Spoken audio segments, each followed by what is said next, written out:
This podcast is sponsored by Path to Publishing, helping authors to take control over their publishing journey for over 21 years. Visit pathtopublishing.com to get on the path to publishing your next book. Welcome to It's Truly Novel, the podcast where we talk about everything new on the internet. This is your hostess, Brandy M. Miller. Thank you for joining me for part 2 of my interview with Jo Sands, where we discuss her new book, Emotionally Constipated, and the value of purging through poetry. Yeah, I think that's one of the keys to healing, is to decide that you don't want to be that person. Right. Like that's not what, you don't want that incident to define you. Absolutely. You want to define you. Absolutely. And then to decide, okay, well, if I want to define me, what do I want that person to look like? How do I want that person to behave? What kind of behaviors do I need to take on to emulate that person? Right. So that you're not stuck basically repeating the mistakes of everybody else's past. Absolutely. Absolutely.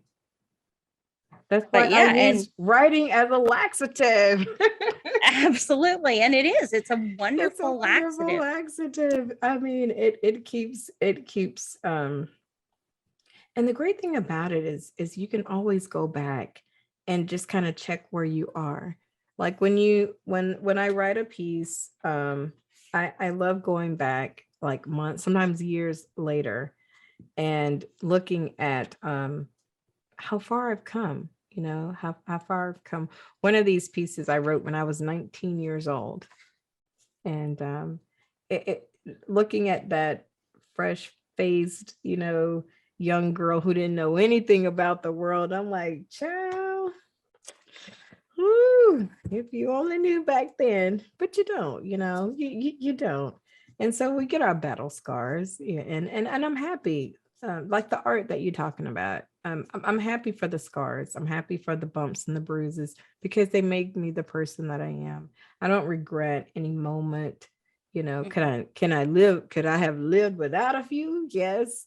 But, we wouldn't be the people that we are, and we wouldn't be able to reach back and help others. Exactly. And show them that it's okay to talk about these things. You don't have to keep silent. There's always someone who is ready to listen. You and I, we talk at great length about a lot of different things, and it's good to know that there are other people that you can share these things with, and there's no shame. There's no shame.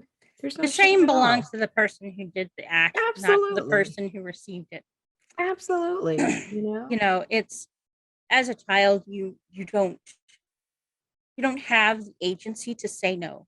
Right. That's one of the reasons why you're not culpable, because you're in a position where no is not an option for you. Right.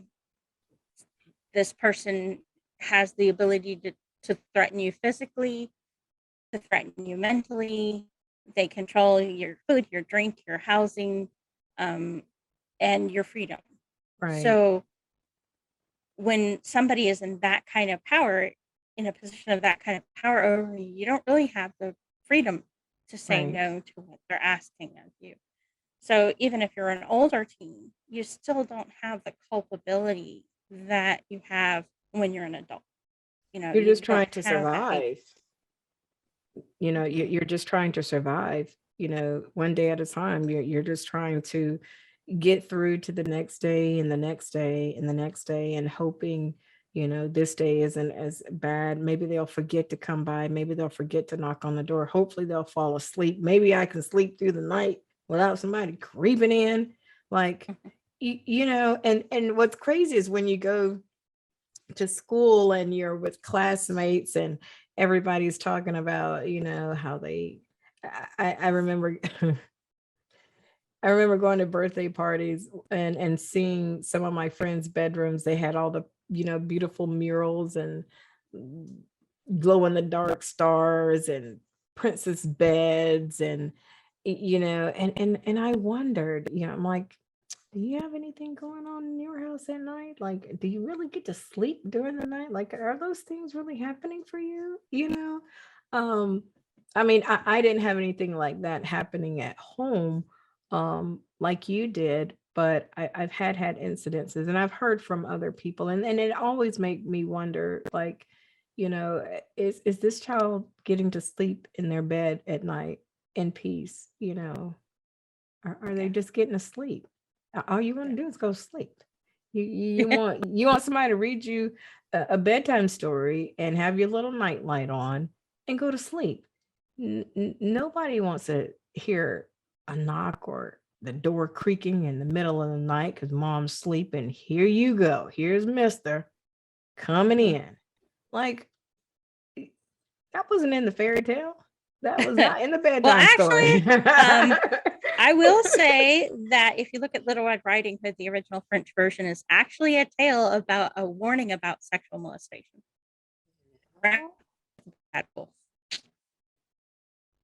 Didn't even think about that. Yeah, you got to do a little bit of homework and a little bit of digging to find that truth. But yeah, it was a warning to young girls about predators. I'm gonna have to look that up. Yeah. Yeah, I always wondered why Little Red Riding Hood won. Why she didn't notice, because notice in the book it has the picture of the wolf with the grandma's bonnet on, and I'm like, now she don't know that. Did she think her grandma looked like that for real? Yeah, it's actually there's a lot more to Little Red Riding Hood than most people realize. It's not and most of the original fairy tales, there was a lot more to it. When I realized Puff the Magic Dragon wasn't a real dragon, like, I was like devastated. I didn't know. I didn't know. Well, of course, I'll also be the one. I'll also be the one to poke fun at Cinderella, because that is not a romance tale. That is not a love tale. That is a marketing story. Think about it, Joe. Think about it. I mean, here you got this girl, and she's just slaving away, and she can't catch a break. For God, their love, their money. And what comes to her rescue is the fairy godmother with a time-limited trial of the right hair, the right clothes, the right shoes, and the right car, so she can go to meet the prince, and he'll notice her. Because, and if you have that right clothes, right shoes, right hair, and right vehicle, well, then you too can get a prince. Now I'm woke. Now I am woke. That is a merchant's tale. That is a marketing tale, if ever there was one. It is not a romance. I thought I am truly woke right now. I thought I was in the know, but I have learned something today. Didn't even think about it that way. Well, yeah. Well, how about that? Well, it always struck me. I mean, the fairy godmother had like 16 years that she could have come rescue this girl. How come she waits until the ball? Right. And okay, so you mean tell me, and what kind of, how small was the foot? Because there's a standard size for everything. I mean, like, out of all these people, like, your foot was what, a centimeter wider? Thinner, yeah, well, it definitely wasn't a big foot, because that was the problem with her stepsisters, was their feet were too big. Well, she must have had the tiniest foot in the land, like size 3, maybe a toddler foot. Right? She was Princess Littlefoot. Yeah, I mean, that's fairy tales often have they were actually code the peasants would use to talk to themselves about the royalty when it wasn't legal to discuss the issues publicly. And then as a child, you sit and you fantasize and you think about being a princess and riding horses or petting unicorns, and I mean, that's what childhood is supposed to be about: optimism and dreams and just innocence. it's just something about the innocence of children. Anytime my son, when he was like in elementary school, he was in the chorus, and every time I would hear young people sing, I would just tear up because it's just the innocence that's so, it's just so beautiful. And then just the thought that we have to work so hard to protect that innocence. We're all responsible. Every adult is responsible for helping to. No child should be hungry. No child should not have a bed to sleep in. Just the basic amenities, just you don't ask to be here. But once they're here, it's our responsibility to take care of them. And I agree. We can definitely do a much better job of out the people who try to harm them. I mean, otherwise we will continue to end up like we are now, a bunch of adults that have been badly bruised, hurt, dealing with emotional issues, and carrying it on from relationship to relationship. So then when you have children, what are you going to pour into them? Well, I say that child abuse happens in a vacuum of adult leadership. Adults fail to be the leaders that they are supposed to be. That is when there's room for children to be abused. And we are definitely dealing with a cultural vacuum of leadership. There is not and can it be training? But could it be leadership. Could it be that this is just a manifestation of all those children who have been hurt before? Oh no, absolutely. No, I manifesting totally itself, and them never speaking out, them never saying anything. So this is what an abused child looks like. This is an adult child of abuse, and now I am the abuser because something clicked in there and I was just never right after that. But it has to be something. It has to be something. I think as you dig deeper, and I never did talk to the person who assaulted me about the issue. I was still young and I was afraid to bring it up. I actually didn't release it until I was 25. I remember exactly how old I was. It happened at 17. I released it at age 25. And that's a long time. That's a long time, So I can't imagine. I was 16 when I realized there was a danger to not forgiving. And the danger was that you're so busy hunting down the monster that you can actually become something worse than you. You're so angry at the person who hurt you, so determined to protect yourself, so determined to defend yourself that you can actually become worse than the person who offended against you. Maybe not directly abusing others intentionally, but your anger just explodes outward. Right. But it's good to be able to figure out, like you said, where that's coming from, and that self-awareness is it's a hard journey. Sometimes it's hard to look in the mirror and assess yourself and evaluate yourself. It's not an easy thing to do, but we have to do it.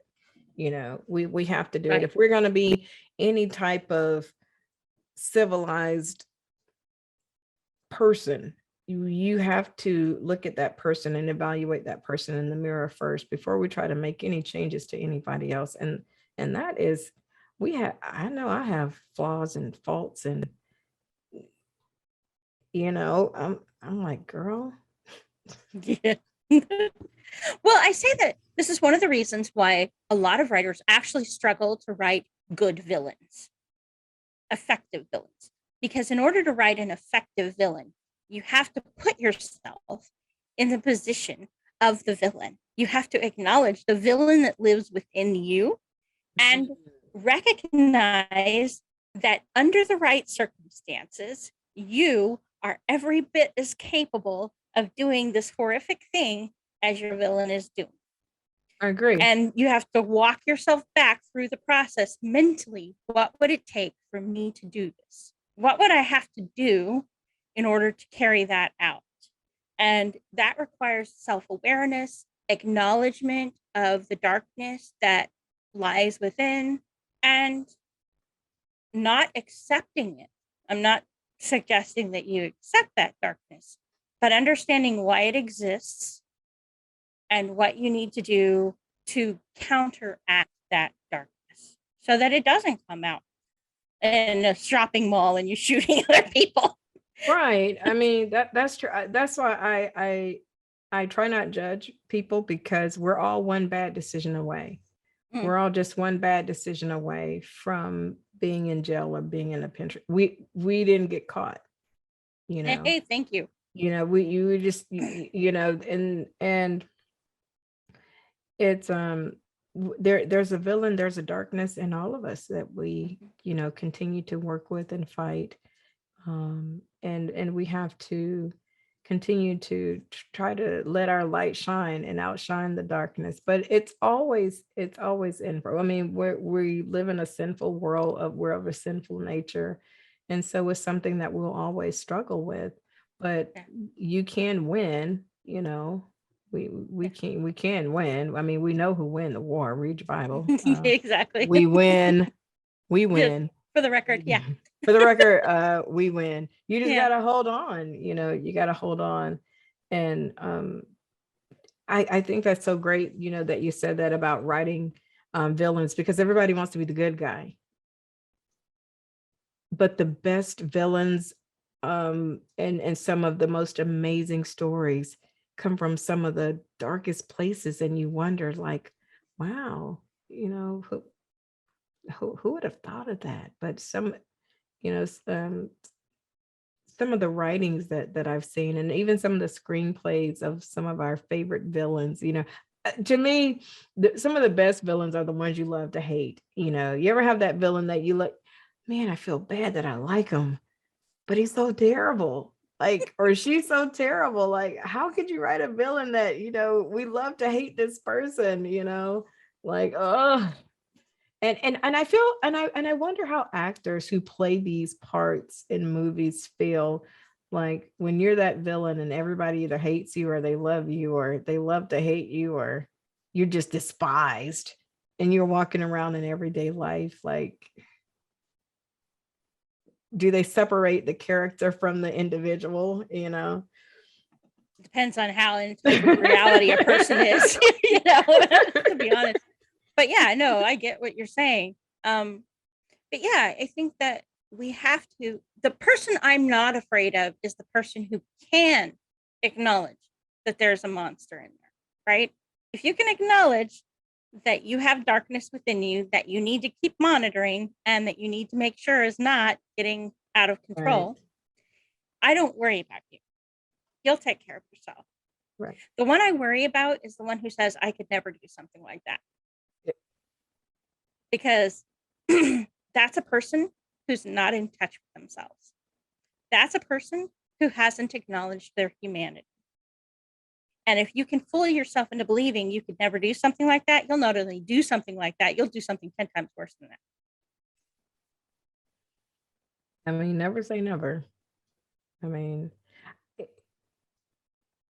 because given the situation, you know, given I think when you put people under, I hate to say the right situation, but in certain circumstances, you know, you don't know what you're going to do when you're in certain circumstances, you know. You just never know. When people are desperate, when people are lonely, when people are feeling emotional extremes, you know, just like someone who steals, you'll have someone who you would have never thought this person would have done that.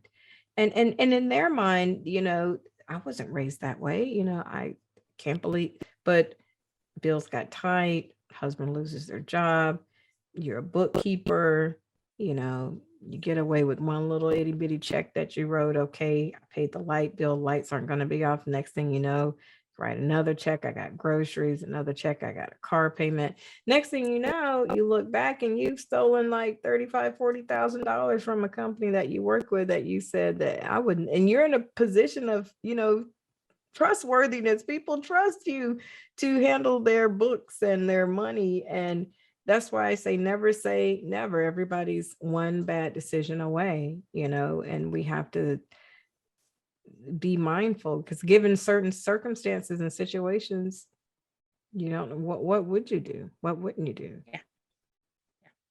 Well, I confronted that, several years ago. My husband and I were living in some really tight financial situations, and I developed it creeped up on me slowly, and I kept telling myself, I can't be addicted. I'm a Christian.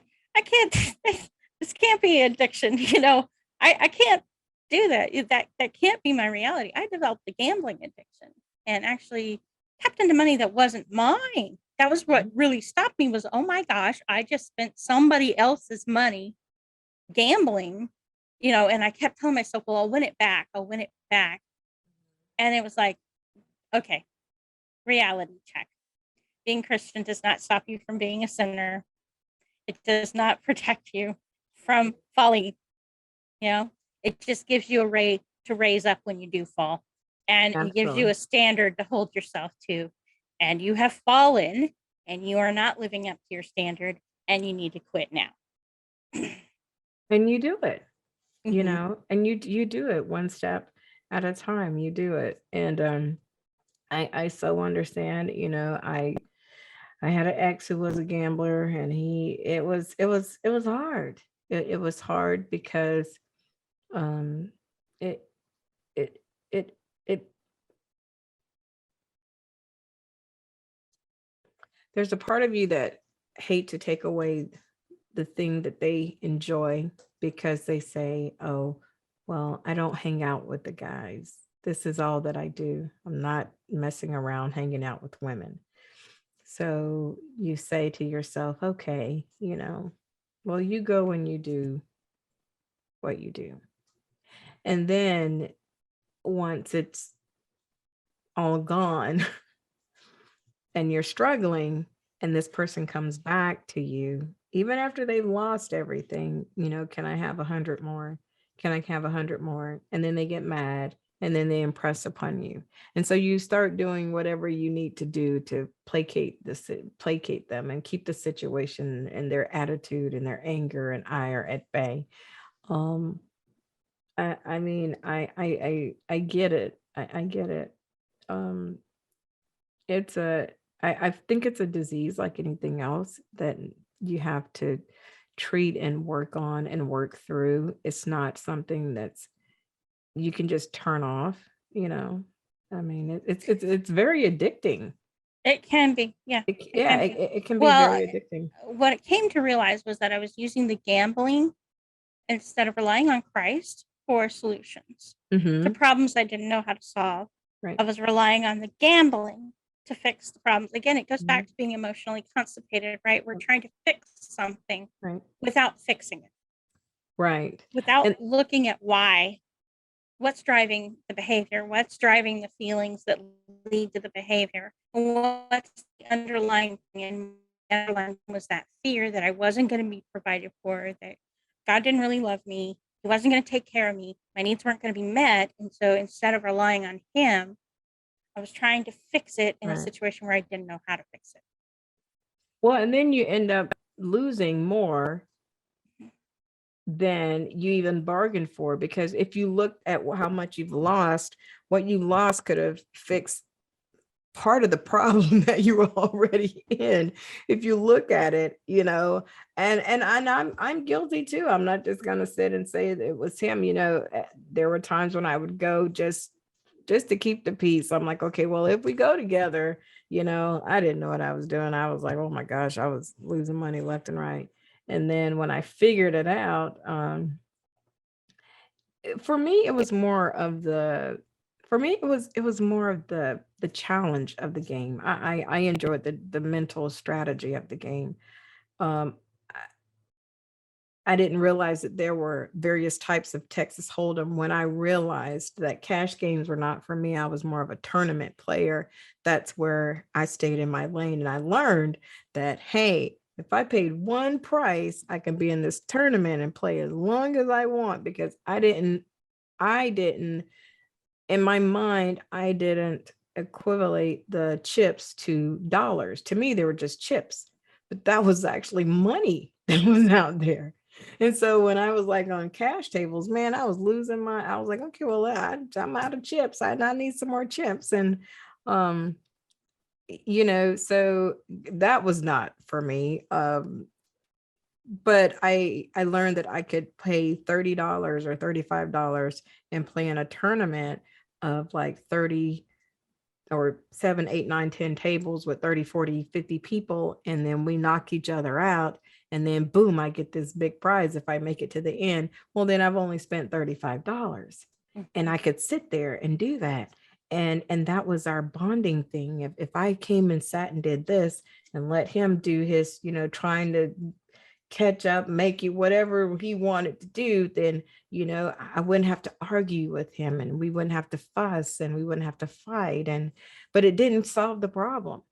It didn't solve the problem. Me speaking out or not speaking out and just allowing it to go on it actually made the situation worse, because once he was done and out of money, it's tapping on my shoulder. And I'm like, okay, well, this is light bill money. This isn't like discretionary funds. Like, oh my gosh. But he would cut up so bad. And I'm like, okay, I would just feed the monster. But I was a part of the problem too.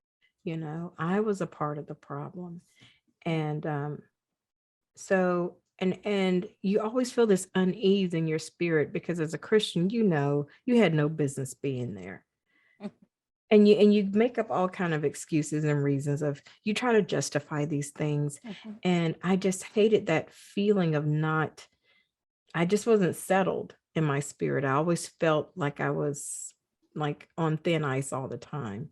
And when I finally spoke up and just said, you know what, I'm not doing this anymore.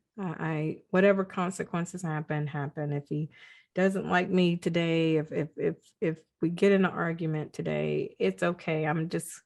I gotta feel good about myself again, because I wasn't feeling good about myself, and thinking that, hey, if we come up, because that's what you say, I'm gonna go so I can come up. And I realized once I stopped throwing money away, I could actually save money. And whatever temporary situation that we were going through, it was temporary. It was temporary. Everything didn't justify an immediate response. Just because someone called and said the refrigerator was broken didn't mean we had to go fix it. It was okay to let some chips fall. Even with us, it was okay to let some things fall. And we were okay. Yeah. Well, I was trying to pay the rent and didn't have the money to pay the rent. And then I won big. So, that started, it's like, oh, okay, well, this is a way I can start with a little bit of money and get enough money to pay the rent in a quick hurry, right? That's the worst thing that can happen to you, is win big, to me, because then that starts that cycle of, well, I can just fix that problem. If I just put enough in the machine, it'll come back, and I can get back to what I need. And you don't realize how much you're putting in. And for me, it was the slot machines. So I didn't play the pokers or anything like that, but it was the slot machines. So you're putting in and you're putting in and you're putting in, and you tell yourself, well, it's been a while since it's hit, so it's bound to hit big the next time. And it doesn't. No. And by the time you're done, you've spent $250 that could have gone toward your rent. Right. You've blown through it. Right. And I could never understand those slot machines. You know why?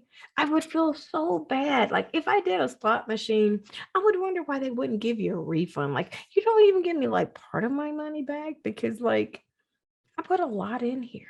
So then you go away empty-handed, like, or they'll give you a coupon. You print the little coupon out, it's like 30 cents. But I put in like a whole $30. You give me 30 cents back. Or like right when your money's getting low, they try to get you with that, oh, you want $1. Or like if you do the penny machine, because I would never do anything over than a penny machine. Like when we would go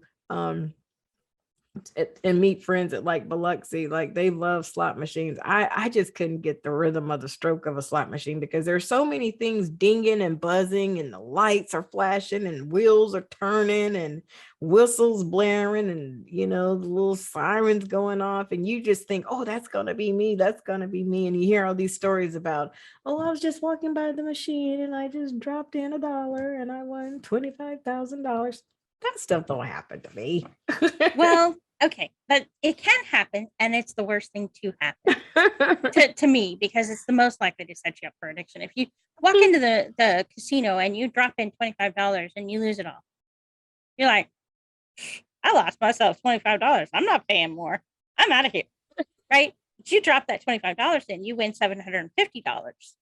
Oh boy! And you're thinking to yourself, see, I quickly doubled. I went beyond doubling my money. Yeah, like winner, chicken dinner. 3,000 times my money. And I didn't have to experience any real pain or suffering to do it. So, hey, let's go. So it becomes easy to perpetuate it, once you get started down that road. But I think like that goes back again to getting in touch with your emotions. Why are you developing this addiction? What is driving it? What are you seeking to gain that you're not getting out of everyday life? Right.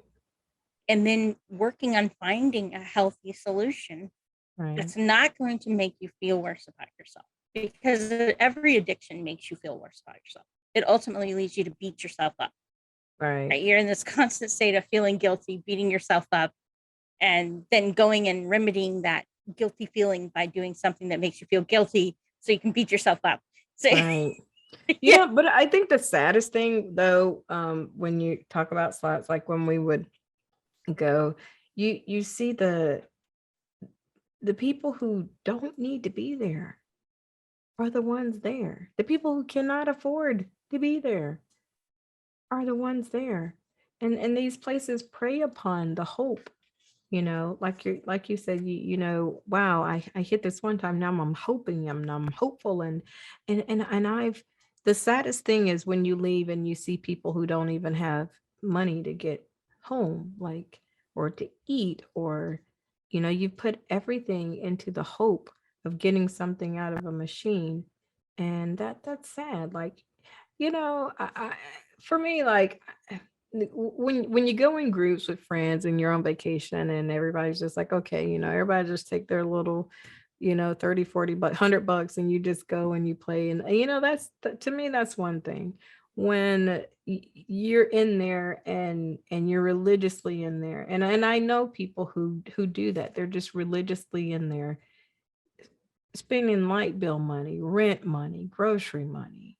And it's so sad, with the hope of coming up and getting more. And all the casino gives you is what?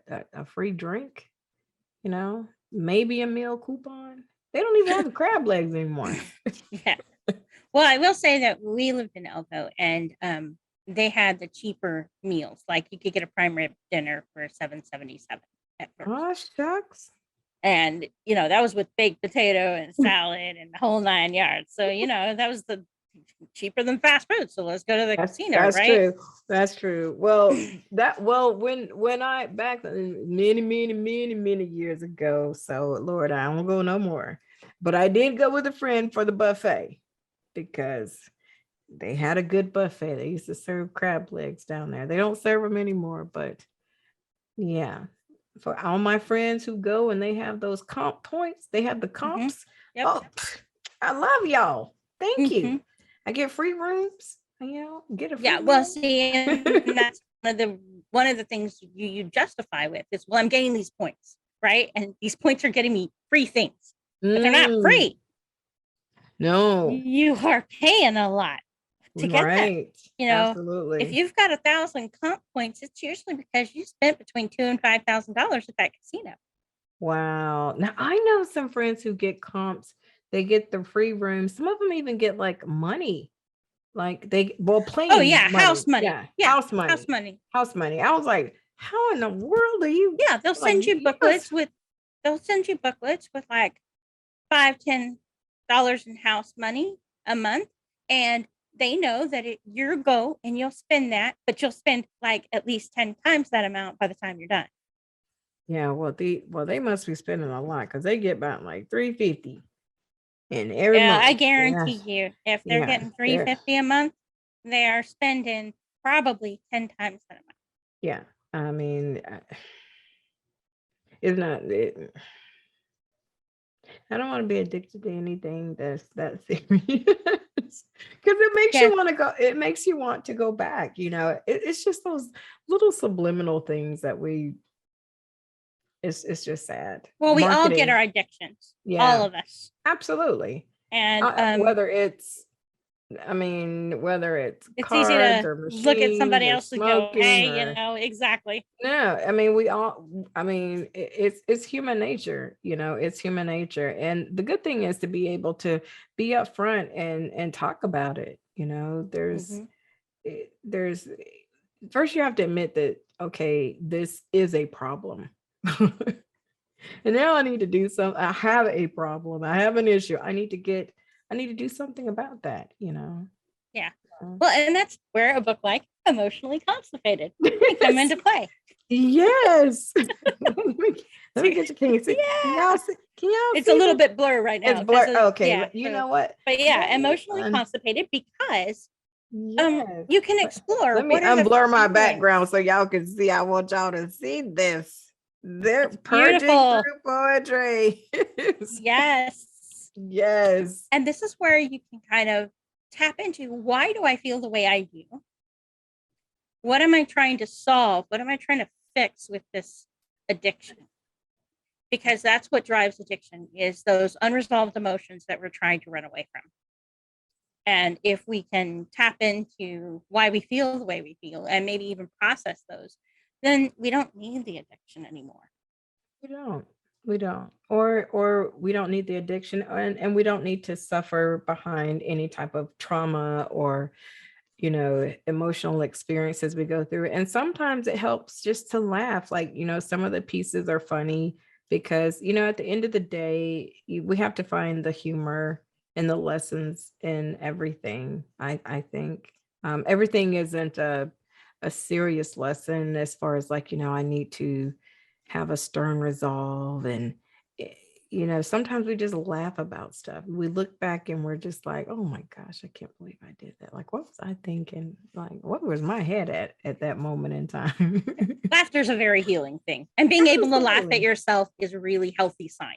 If you can't laugh at yourself, yes, oh my healthy. Gosh, I crack myself up. So look, I laugh every day, every single day. I have to. Every single day. I remember being in a marriage where I didn't laugh. And when I got out of it, to hear the sound of my own laughter, it was foreign to me. It almost scared me. I didn't even know what it sounded like or was supposed to sound like. And I vowed from then on, I would laugh every day, even if it's at myself. And and people are like, well, Joe, why do you talk to yourself? Well, you know what? Sometimes I don't have anybody else to talk to but me. It helps keep me straight. How about that? As long as I don't answer myself back. I don't know about that. I mean, I'm not afraid to answer myself back. You know, I'm not afraid to have those conversations. You know, maybe I don't always agree with myself. I joke that writing is one of the only socially acceptable forms of schizophrenia there is, because you can have a million voices in your head and all of them can be disagreeing with each other. And that's okay as long as you put it on page and entertain people with it. Absolutely. That's like the piece Ordinary Life of a Tired Wife.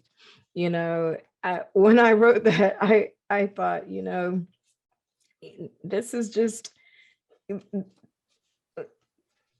after the honeymoon phase is over, you go through that stage where, you know, this is just my reality. This is life. You know, this is what it is.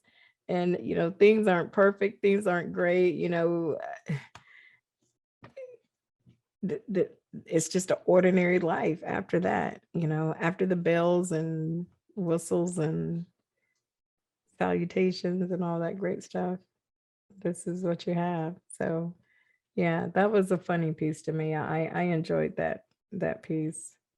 Yeah. And yeah, I think it's relatable. I mean, I think anybody who's been in a long-term relationship long enough has had those ordinary life of a tired wife moments. yes. Where you're just you done. you're just can you're I just done. Yes. So yeah, that too tired. You're just done. It's like I'm over it at this point. I'd come home and all I want is a glass of sweet tea and That's prop it. my feet up. Yes. There's not even enough left for me. That's Okay. it. I made it in the morning. It's gone by the time I got home. And That's all I it. wanted was my sweet tea. That's it. That's it. Like there's not too much to ask. Like, oh my goodness. But it's amazing. There are, and you can, on a more serious note, if you want to, those are the moments where you get to choose, what you're going to focus on. Right. Because if you let yourself focus on all that stuff that's not happening, absolutely, you will end up in divorce court in a hurry. I promise you. Absolutely. Every time. Absolutely. And it's at that moment I say the struggle is, can I find a reason to fall in love? Like right. with this person who irritates me. Right. Can I find a reason to fall in love with them today? And I strongly believe in love. I do. I believe in love. I believe that we are of love. We were made from love, and we are supposed to love one another. We're commanded to love one another as we love ourselves. And keeping that free-flowing love takes effort. It takes work, because when you are bruised and you are damaged, that stream of love starts, that spigot just starts turning off, becomes drops and Well, I say that when you're shattered and broken and somebody tries to pour love into you, well, where's that love going to go? It's going to go out all the cracks. You're absolutely correct. You can't hold on to love. You That's can't. A great analogy. You're physically incapable of doing so. And in fact, the closer that somebody gets to you, the more they're going to get cut by the shards of you that are lying at your feet. That's good. You don't want to hurt them. You aren't intending to hurt them, but you cannot help but hurt them because all that brokenness is, the closer they get to you, the more of it they're going to encounter. Yep. You've got all those sharp edge and those angles and whatnot, and it's going to hurt them. It's going to cut them. And it's part of the reason I think that when you've been broken like that, you tend to wrap yourself in so many layers of masks and fakeness and pretend, because you're terrified that if they get close enough to see the real you and how broken and shattered you are, they're gonna, they might hurt you even more, and will you have anything left when they're done with you? And B, there's this fear that they will reject that brokenness. And what would you do then? Because you can't cope without love. So it's almost the sense of, well, if I barricade myself up, I'm not getting any love in, but I'm also not getting any more pain in, and I don't think I can handle any more pain. Right. But then you can't give anything because you don't have anything to give. Exactly. But there's that part of you that you can't even, you may say, I don't want anybody to love me, or I don't want anybody getting close to me. Because when you say, I don't want anybody to get too close to me, you're saying, I'm afraid for somebody to love me. And I had to have someone point that out to me because I wasn't seeing that, They were like, you can't be afraid to have somebody love you. It's okay, because that's not your right. You cannot tell them that they can't love you. You can't do that. They're entitled to their feelings. But what I am responsible for is my own emotional health and well-being, and not being afraid. Like, we can't be afraid to love. It takes courage. It takes courage to put it does take courage there. It takes courage to put yourself out there and be vulnerable with someone. Well, I realized at one point in time that in order to be loved for who you are, where you are, exactly as you are, you have to find the courage to undo all of those masks and take off all of that fakeness and open up everything and reveal who you are, where you are, exactly as you are. Otherwise, all you're ever doing is giving people an illusion. They can love the illusion, but they can't love you until you have that courage. That's true. And that's why love takes courage. I had a friend that told me that, when you meet someone, you're not meeting them for the first time, you're meeting their representative. And you're going to continue to meet that representative until you get to a place where you can actually open up and reveal, like you say, the real you. But in the beginning, yeah, you meet everybody's representative. It's like, I represent Joe. Yeah. Well, let's be honest, like 5-minute conversation with a perfect stranger, are you going to lay all your cards on the table? No, you're Absolutely not. You're going to suss them out. You're going to see how like-minded are you? I got some of the best representatives in America. It's a salesman of the year, defenders. Yes. Absolutely. Yeah. So, like I said, we're going to recommend Joe's Emotionally Constipated for your consumption. It is coming out July 1st, correct? July 1st. Here, let me unblur my background so y'all see. Yeah. Emotionally Constipated, coming out July 1st. It's in bookstores everywhere. Yes. Anywhere you want to order it from. And also, did you have a website that you wanted to send them to? Yes. They can go to joesandsvoice.com and be able to do pre-orders there, and as well as find out more information about the book and the podcast. Podcast too. Getting fancy in our old age. So what is the podcast?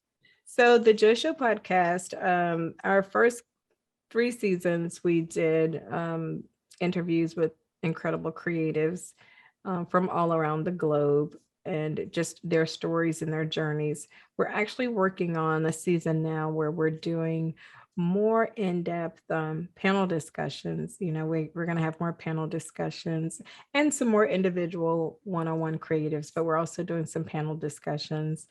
I'm really excited about some of the ones that we have coming up. So I'm looking forward to sharing just some of the topics that we have, because I have a thing for creative people. I think creative people think a little differently, and I love getting their views on not only their journeys, but on just things that are going on in the world around them, and how they respond to it. I agree. Because I think that creativity is when you give your brain a chance to take a look at 2 things that seem totally unrelated to one another and find that relationship. Absolutely. I think it's like looking at the world from upside down. You see things differently. You really do. You think outside the box, and sometimes we need that. Sometimes we need to step outside of the grid. And you do indeed. I agree. Well, Joe, this has been a lovely interview. I have kept you far longer than I promised I would. I have so enjoyed the chat. I really have. Thank you so much. We have talked about a whole lot of things. Man, we have revealed more than I had even imagined. I always do that with you, woman. I don't even know how you get it out of me. I think it's just because we're not afraid to go there, right? You and I will talk about anything. Oh man, that we do. You have me put my cards on the table for sure, woman. But yeah, well, I mean, you're getting prepared because poetry is putting your cards on the table. It's just in succinct words. This is true. I love how you put that. You're so eloquent. Yeah. Sometimes. And then sometimes I just trip over my own words like nobody's business. But it is a joy. Awesome. It is a joy. And thank you so much for joining me today. I'm looking forward to reading your book this weekend. I get a preview copy because I'm special that way. Yes, you are. You have the only one. I know. Only one. Yes, ma'am. Yes, ma'am. And this episode, by the way, has been sponsored by Path to Publishing. Just want to put that out there. Joe, you are always a delight, and I will talk to you later. Thank you guys for watching. It's truly Nava, where we talk about all things new on the internet and a whole lot else. If you like this podcast, please consider subscribing, liking, and hitting the notification bell so that you too can find out when my next episode airs. Thank you and have a great day.